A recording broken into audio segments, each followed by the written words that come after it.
Here I go with the Bonnet Chronicles again. But I have been meaning to clean out my refrigerator for like a month, maybe even 2 months now. So if you want to join me while I clean my fridge, then go ahead and stick around. If you haven't already, make sure you like, comment, subscribe, and share.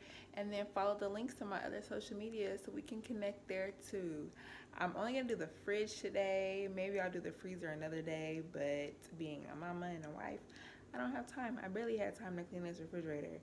And I feel like I shouldn't even post this because my refrigerator is embarrassingly messy. So just bear with me. Just know that I clean it as often as I can, and I try to clean out old food and spilled food as I go along. But sometimes life just happens, and we don't always get to do the things that we want to do.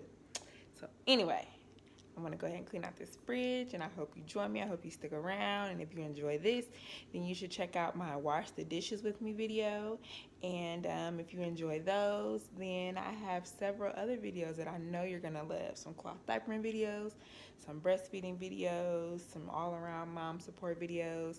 So check those out, and I'll see you on the other side of the intro.